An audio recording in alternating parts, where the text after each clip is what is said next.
Hello, good morning, and welcome to Prestige Global Meeting Sources Education Webinar Series. My name is Sasha Andreev. I'm going to be your host today as we explore today's topic, the importance of prioritizing well-being for event planners from one of our valued Prestige partners, Rock and Roll Team Building. Now, if you are new to our education webinar series, welcome. If you've been enjoying the series for the last few months, we're really glad to have you back. Now, we have heard that you want to be in the know, so we created this monthly webinar series to provide education, new ideas, and concepts from industry professionals.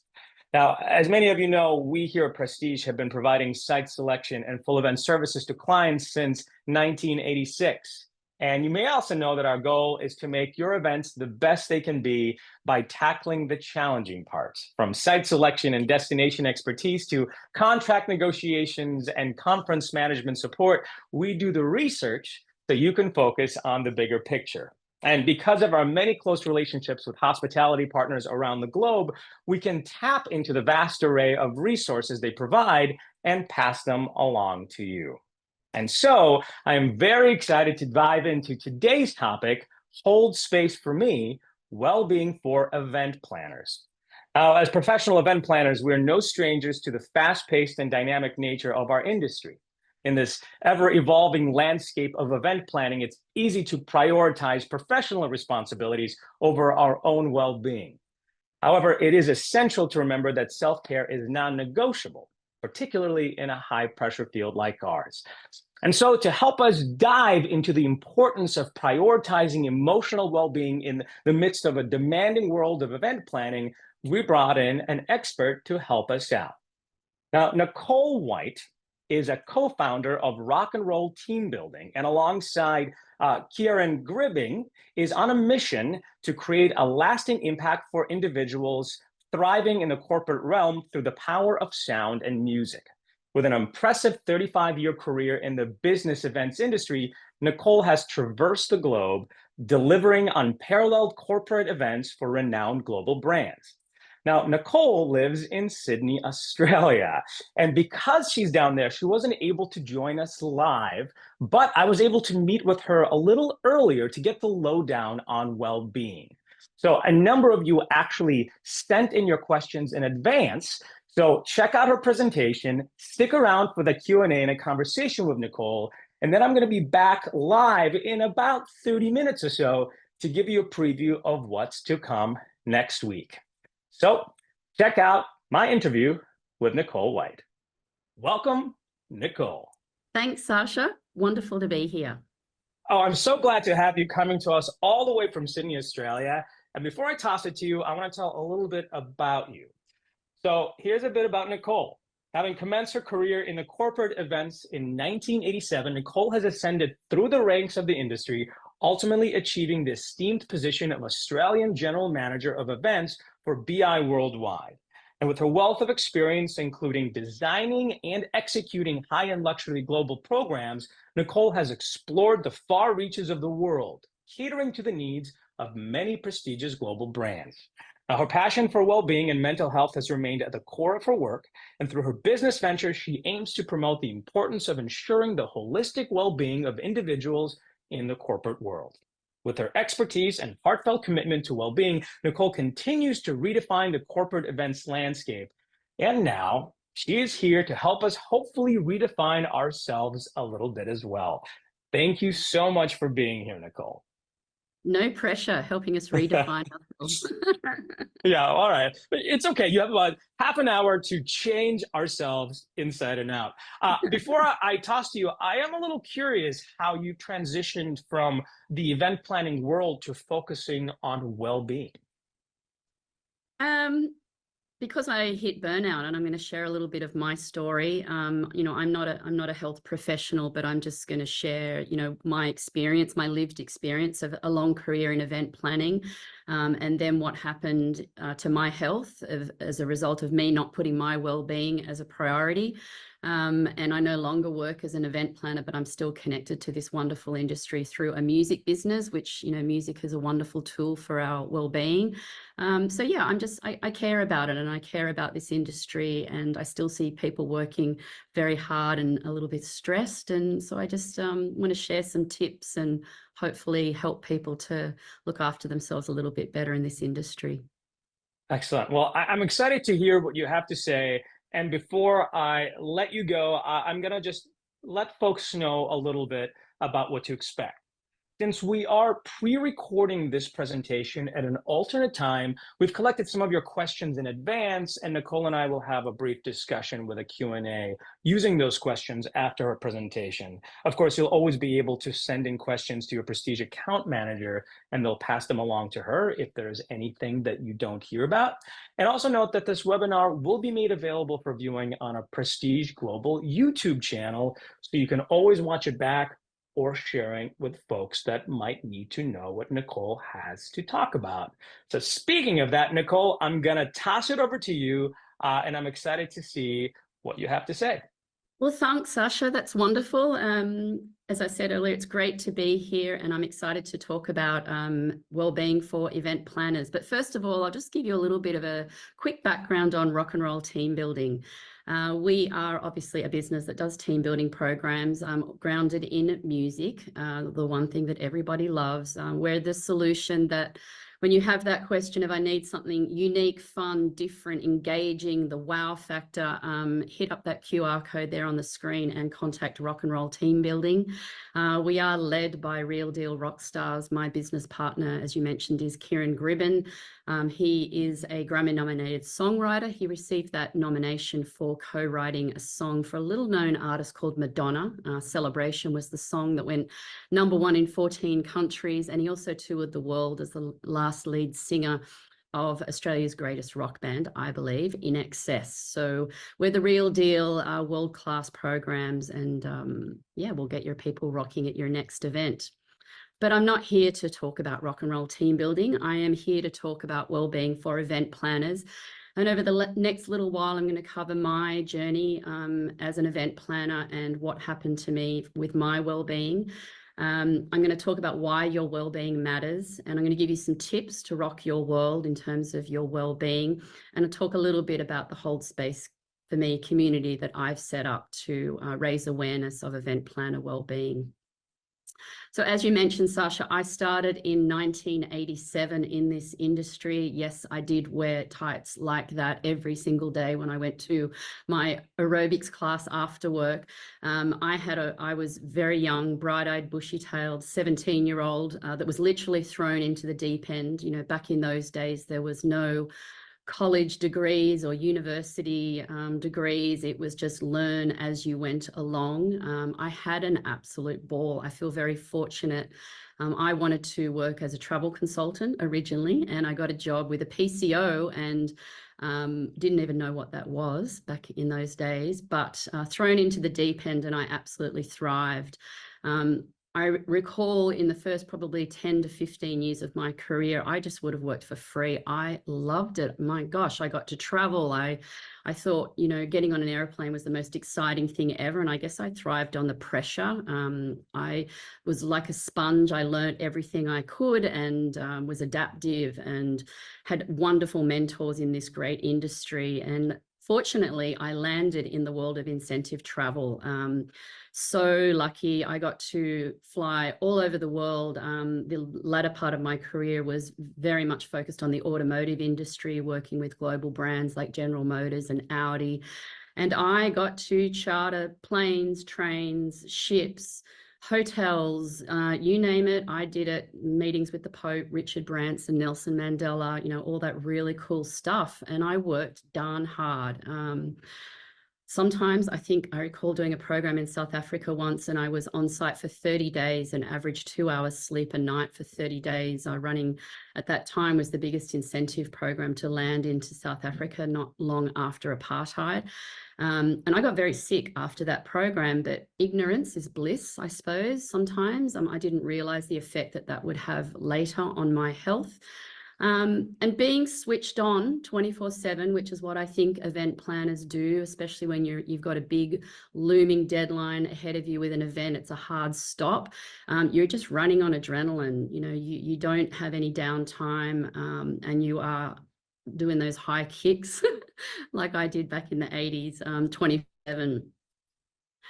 What happened to me was I did hit burnout, which is a very serious condition. I since found out, in the later part of my career, I got to a point of complacency and I was grumpy all the time and I gained a lot of weight and I wasn't sleeping right. And I just was a really unhappy person, which is not my personality. I'm generally bright and sunny and always smiling, with a very can-do attitude. But I was actually completely the opposite. I didn't recognize myself. So I stepped away from being an event planner. I had an opportunity to leave the industry and took some time out. And I guess over the 6 months that I didn't work, I took a long, hard look at myself and my life and what I wanted. And I knew that I didn't want to keep that pace up in my life. I'd missed a lot of my children's younger years. And I really wanted to get myself back on top. So this is why it's important for event planners to focus on well-being, and that's what I'm going to talk about now through my lived experience. I'm not a health professional. I am just sharing some hacks and education, knowledge that I've learned along the way. And so why does it matter? Well, first of all, we work in one of the world's most stressful jobs. Look at this list here. We are just not far down the list from military personnel, firefighters. I mean, they run into burning buildings. We don't do that. Pilots, police officers obviously have some very stressful situations. I do question the broadcaster one though, because hey, if we got to turn up for work every day and have our hair and makeup done, I think maybe our days would be a little better sometimes. But this is serious stuff. It is a very stressful job, and that can't be discounted. And the reason why is, here's the old iceberg analogy. What people see at the top is just the tip. The lovely attendees that turn up for an event, see the flowers on the table, the entertainment, the speakers on stage, the audio visual. But, at the bottom is a lot of logistics, a lot of moving parts, a lot of things going on, huge teams. It's very, very complex. And if you're the event planner who's leading a project, you have a lot of responsibility on your shoulders, and things can shift and change at any moment. I like to think of this analogy that your days go from order to chaos. I used to always get into the habit of getting into the office early, so before my team arrived, so I had a little bit of quiet time. I would sit down with great intention and write my to-do list of what had to be done. But as the office started to fill and the phones started to ring and the emails started to pile up, things would change. And that could be a client calling to say, hey, I want to move the evening event by an hour and change the entertainment. Now, that can seem like a really small change, and everybody listening to this will know that that can have just absolute huge knock-on consequences depending on what it is they're asking. So that could suck up maybe 3-4 hours of your day, and that's one change. You could have multiple changes in a day. You could have your team coming up to your desk asking questions. That's all fine. Of course, you want to help. But as the day progresses and you get to 5 p.m., you look down at that to-do list and there may only be a few things ticked off. So my work day used to really start sometimes at 6 o'clock, sometimes 8 o'clock after I'd got the kids dinner and sorted for the day. And I'd pour a glass of wine and I would sit down and crack through that to-do list. And I'd still be sitting at my desk sometimes at 3 o'clock in the morning. That is not a healthy habit, but it's just the way it is. There's just so many moving parts. And because of that, you experience stress, and operating under constant stress, I have learned later, is not a good thing. It's not good for your health. And what stress does to your body and your mood and your behavior is significant. And I have to say, personally, I experienced all of these things. Just the pain, the muscle, the tension. My neck is always my indicator. If I'm feeling stressed, I get pain in my neck. I still have stressful moments in my life. I'm not cool, calm, and collected all the time. But I didn't realize that all of these things that were happening to me were a consequence of living under constant stress. The other thing that happens is overwhelm. And I often remember feeling, gosh, I feel so overwhelmed, but I didn't know that this really is a condition that is on the path to burnout, is overwhelm. And it's that feeling of sometimes I would just think, I want to curl up in a corner and just go to sleep, or just say, everybody go away and don't talk to me. And the signs of overwhelm are irrational thoughts, it's withdrawal, cognitive fatigue, pessimism. I definitely got to that at the end of my career. Disproportionate reactions. I'm sure my ex-husband could attest to some of those reactions that I may have had. Changes in mood and physical symptoms. These are all real and they're all serious conditions. The other one is just plain exhaustion, tired all the time. Like you keep going. And I think when you're planning a big event and you've got just a huge amount of work on you, you feel exhausted, but you're also operating at a higher state of adrenaline. So that gives you the ability and I guess the energy to keep going. And so you can just, like I gave an example before of that program I did in South Africa with very little sleep for a month. I don't know how I did that. All I can say is that it was just pure adrenaline that kept me going. When I've stopped, and I believe many people would agree with this, that, you run a program and you're running on that adrenaline, and then you come home and you'll often get sick. You'll get a cold or you'll get flu, or you just feel like you need to just lay on the couch for a few days. That's your body's reaction to working in a constant state of stress, because you're switched on 24/7. Event planners by nature are kind people who want to do good, who want to do the best job for our customers. We're customer driven, customer focused. They are all wonderful qualities. We do such a great job in this industry, which is fantastic, but you are switched on 24/7. And as human beings, we're not meant to be switched on 24/7.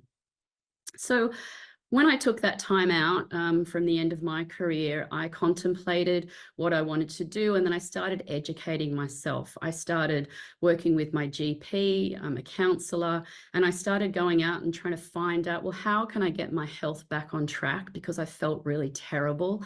I didn't feel great. I didn't look great. So these are the 6 things that I focused on, and it's not an easy fix. It takes time and patience and perseverance, and sometimes you fall over, but you know what? Get back up and keep on going. There is light at the end of the tunnel, and you can do it. Anything is possible.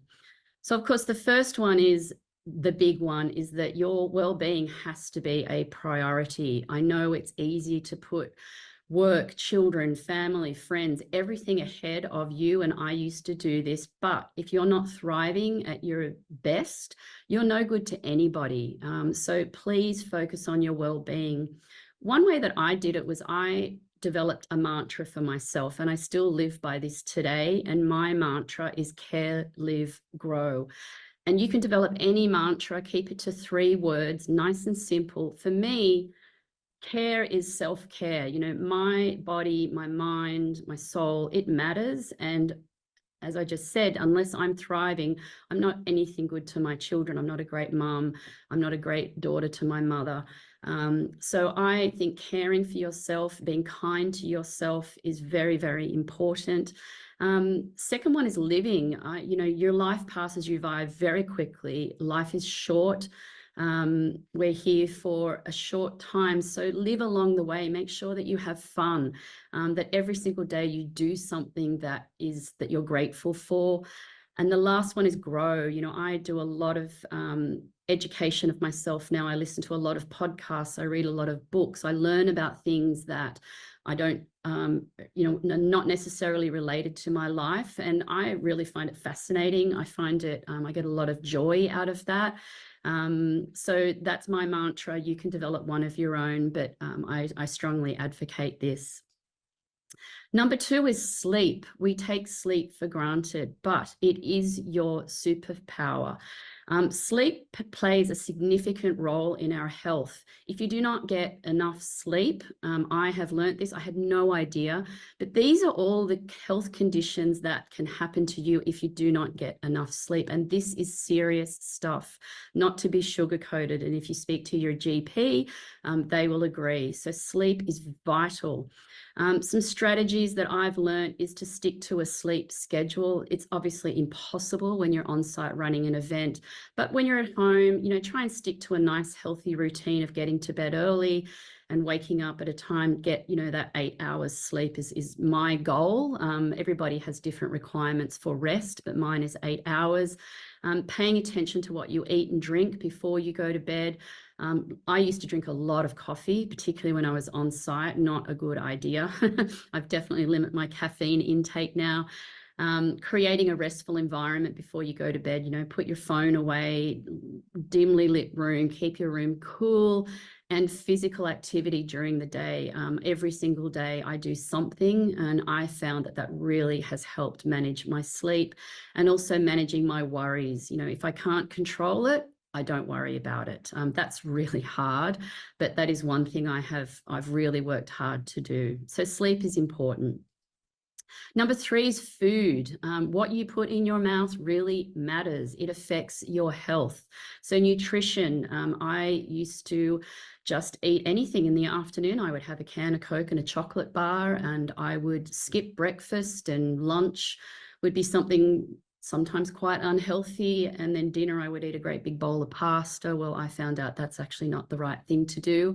I got into the habit of preparing my meals the night before I went to the office, so I had a really nice healthy lunch. Now when I travel, I go out and I buy healthy snacks, or when I land in a destination, I make sure I go to a grocery store and buy some healthy snacks and fruit that I've got in my bag. I really try hard to minimize processed foods. I know that's really difficult sometimes, but I try wherever I can to do that. I eat clean, whole foods. And back to the learning, I educate myself on food. There's a lot of Instagram pages I follow that's just talking about different types of foods, and I've learned a lot. A big handful of blueberries is a wonderful thing for you. So there's lots of knowledge out there. It's all free. So nutrition, really focus on what you eat. Moving your body. I used to always say, I don't have time to go to the gym. I'm just way too busy. I've got to finish that run sheet. I've got to go through those banquet event orders and make sure everything's fantastic. Well, if I had spent maybe half an hour a day just doing some movement, my sleep would have been better. I would have felt better. I would have had more energy and maybe been more productive in my day.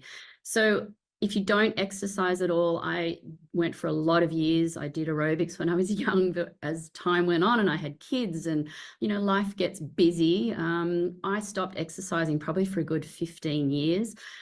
But after I hit the burnout, I went and got myself a personal trainer, and I've developed a very good exercise routine that I still have now, some 10 years later.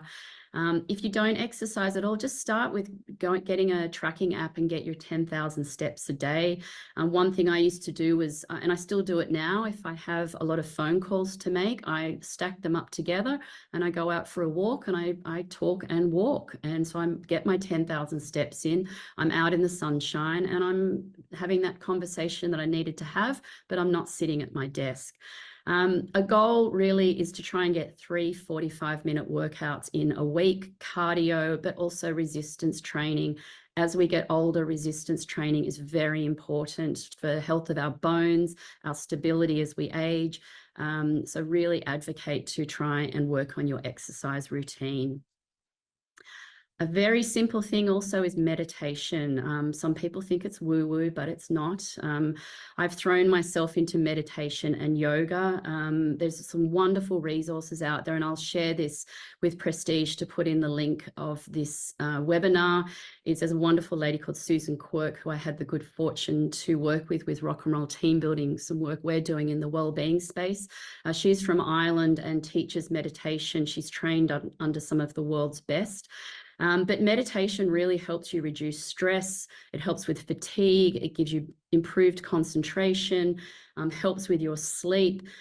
Even though if you think you can't do it, it took me a long time to learn because your mind is just so busy, but 5 or 10 minutes a day just to have that quiet space is really important. There's a picture of me meditating on the border of Pakistan in northern India last year, where I went on a yoga retreat. And that was intense meditation, but I definitely recommend to start to learn to meditate. The other one is to learn to breathe. And you might say, well, hey, I breathe already, but are you breathing correctly? I did not know that there is different levels of breath work, and your breath is your life force. I can't emphasize that enough. There's a wonderful book by James Nestor called Breath, The New Science of a Lost Art. It's absolutely fascinating. And when you read it, you'll be like, oh my goodness, I didn't realize that when I sit at my desk, sometimes I technically stop breathing. I'm only breathing in the top part of my lungs. Very bad for your health. So learning some simple breathwork practices, and I highly recommend getting a copy of that book. Maybe get the audio book, and then you can walk and listen at the same time, is a good strategy. So that's my 6 top tips. And a few other things that I'm going to add in is, of course, music. I have a music business. I watch people light up at events when we walk on stage and play a song, and people just come alive. I watch toes tapping. Use music as much as you can in your life. Spotify playlists, when you need to calm down, put a beautiful piece of music on. When you need to pump up, put that banging rock tune on that's an old favorite. Back to my point on my mantra of growing, learn, push your boundaries, learn new things. It'll make you feel great. It'll make you inquisitive, be curious in life. Have fun. Don't forget, laughter is important. As part of our rock and roll team building workshops, we do some improv performance where we dress people up like rock stars. It is absolutely hilarious. And I love the fact that we go into corporate events and we bring a huge amount of laughter. And I think in the world right now, we all need that. So don't forget to laugh and be a bit silly sometimes and have some fun. And of course, kindness, pay it forward. If everybody in this world, again, especially right now, paid forward a little bit of kindness, then the world would be a better place. So remember to be kind to yourself and be kind to others as well. And be grateful. Be grateful for people around you. Be grateful for actually living in this wonderful world where there's birds and bees and plants and trees and flowers. It's magnificent. We live in Disneyland. So be grateful that we are here. And at the end of the day, it's up to you. Only you can make the change. Only you can focus on your well-being. But it's really important. And I promise you, if you implement some of the strategies that I've shared, that you will feel more energetic and you'll be better at your job, and you'll be just a better person to hang around if you're not experiencing burnout. So join me on my little quest here. Please join the Hold Space for Me community. There's a QR code on the screen. Snap that and it'll take you to the LinkedIn community. It's only small at the moment, and I'd really appreciate your support. What I'd love to see is people sharing their stories of how they're looking after their well-being on the road, living the life as an event planner, so that we can all learn together and support each other.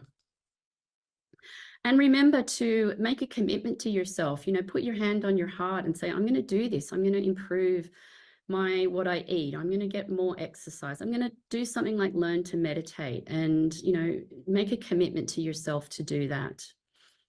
And while you make a commitment to yourself, also make a commitment to the people who you plan the events for. Integrating well-being practices in the design of events is very important. We need to give people space in their day to have a quiet moment to go within and just collect themselves. If you do things like a short meditation session before a general session, 10 minutes, you just give people that opportunity to drop in and focus then towards the presentation that's coming to stage. And we've expanded our offering at Rock and Roll Team Building by integrating solutions with sound and music, meditation, breath work, sound healing, all important strategies that we can roll into an event program. So we'd love to rock with you. If you want to learn more about Rock and Roll Team Building or get in touch with me, please snap the QR code on the screen, and we would love to connect with you. Thank you so much, Nicole. That was so interesting. And I love hearing how you are talking about improving well-being for yourself as an event planner, but also giving space for the attendees of the events themselves, for those guests, because essentially they need just as much of that as you do, Absolutely. because everyone is going to have a better sort of event community as a result. Mhm. Yeah, absolutely. You got happy people coming along. They'll be grateful for you to have a moment to go within. They rush to events, they fly there, they get Ubers, and they're on emails. I watch people come into session rooms and their mind is all over the place. So just give people a little 10-minute moment and they'll be grateful for it. I do have a follow-up question for you. You talked a lot about creating some of that balance and focus on well-being outside of those events, because events themselves can be pretty stressful and typically don't give you a lot of space for that, especially because you're not at home, you're traveling. Do you have any thoughts or tips that you can share on how to create that space for yourself when you are at the event itself? Um, I would say just get up a little bit earlier and go to the gym, go for a walk outside. I was just at IMEX America in Las Vegas last week, which is an exhausting event. We were an exhibitor. I don't think I went outside for 3 days, more than 10 minutes. It was really difficult. It's challenging. You get up in the morning and you walk outside and then suddenly you're in a big trade show hall and you're there, you come out and it's dark. So Mhm. it's hard, but I think just getting up a little bit early, going out for a walk around the block even, just get some fresh air, and then eating right, make it to the gym. I do acknowledge it is very tough when you're on an event, but 10 minutes is better than nothing. That's true. And it sounds like if you take those steps before the event, you're just much better equipped during the event to handle those stresses because your body has had that rest and has built up a little bit of that resilience. Yeah, and the ramp up to that might be making sure that that week before you travel, that you get regular sleep. You have a really good Hmm. healthy routine around sleep, that you're getting a lot of exercise in that week prior to travel, and that you're really being careful about what you eat. It may all go off the rails once you get to the Yep. event, but at least you're giving yourself the best base to, shine when you're at the event. You've got a good base to come from. I also loved hearing the connection between several of those things. You improve the activity and exercise, that's going to improve your sleep. Also, the way Mhm. you're consuming those calories is going to be affected. So everything is very integrated, isn't it? Absolutely. Yeah. Your diet is really, really key. Eating a huge bowl of pasta right before you go to bed is not a good idea. Instead, have a high protein, some fish, chicken, some beef, or a vegetarian option, but high protein, low carb before you go to bed. It's one hack that I've learned. All right, I have a couple of questions that were sent in by some of our viewers. One was they would love to learn how to conduct effective virtual team building, since that's one of your specialties, bridge the gap between virtual and in-person events, and find ways to promote engagement and build interest. Do you want to comment on that? Yeah, so virtual, you got to make it fun, short, sharp, fun. We did a lot of testing during when the pandemic arrived on what was an effective strategy for team building. We found that small group experiences that are fun, and one fun thing that we did was we asked people to go into their wardrobe and find dress up items. So blow up guitars, hats, sunglasses, leather jackets, anything, so that when they arrived onto the Zoom session, like we're sitting here right now, people were dressed up. It creates an immediate talking point straight up. It's Hmm. funny. People are laughing. It's a great icebreaker at the top. And then, yeah, just a small group. So we've been able to do back-to-back small group programs all running concurrently, so that everybody can be involved. There's nothing worse than watching an activity on Zoom and you actually cannot contribute. So we broke it down to small and intimate experiences that we can run concurrently.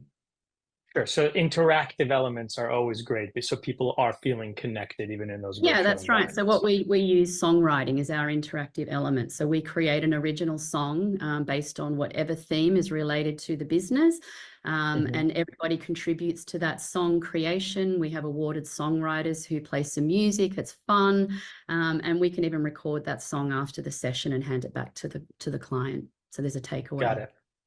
All right, I have another comment that was sent in to us. I have 15 years of fun team building activities that have worked well, but I'm interested in learning about more from Nicole. So offhand, do you have any fun team building activities that you want to mention that have worked for you? And not, we talked a little about virtual space, but even, in the real world, are there specific things that you want to promote that would work for others? Well, first of all, you have to have something that everybody loves. It's going to resonate with everybody in that room. And what's the one thing that everybody loves? Music. It's the universal language. I've never ever in my life, and I'm sure you haven't, Sasha, met someone who doesn't like music. So that's a number one. Not everybody likes puzzles or amazing races or building bikes. They're all wonderful activities, but music is the cut through. It takes us back to that moment in time when you hear that familiar song. So it has to be memorable as well. So what we do is it's all about fun. It's energy. With music, you can dial the energy up, or you can dial it down. Just while we were talking a moment about well-being experiences. So using sound healing and gentle sounds, we can bring the energy in a room down. That's our well-being solutions. But team building, it's about high energy fun, getting people to dance. We use songwriting to connect people to the event theme. So it has to be several points, I think, that connect the business objectives. It has to be fun, it has to be memorable, and it has to be something that everybody's going to like across all different demographics of an audience as well. Very important. I would say that probably even if you just have people over to your house, music can set the scene. So whenever you go to a party where there's no music, you're like, something is a little quiet and off, and everybody's and a little bit immediately infuses awkward. the energy. Yeah, But exactly. when you go and see a live band, and then that song, one that our band uses a lot, and I see it every time, Van Morrison's Brown Eyed Girl, they play that song and the dance floor just goes packed. So there's always, when you're seeing a band that's doing covers, there will be that song that is guaranteed to pack the dance floor every single time. That's what music does. Makes us feel alive. Well, and it's interesting because obviously there's certain events that might have social events, happy hours, and so forth built into it, where music is inherently part of that. But you're talking about utilizing music actually as part of the event itself. Absolutely. I'm a huge advocate. I could go off on another hour of using music, designing your event program through a lens of music. Use it across the whole program to connect every element. Put as much thought to that as you do to your food and beverage. So what is the diet that people are going to eat? Nutritious, I hope. But what is the sonic diet that they're going to consume as well through their ears? So I smell another webinar cooking, because that could be another one. So get to work on that PowerPoint. and you have that to play the soundtrack. right music in the background. It's, you have to, like, you can't think about the people. I went to an event last year here in Australia. I spoke at a conference, and there was a networking activity afterwards, and it was great. Everybody was there to network, and it was a business event. Great food, beverage, wine.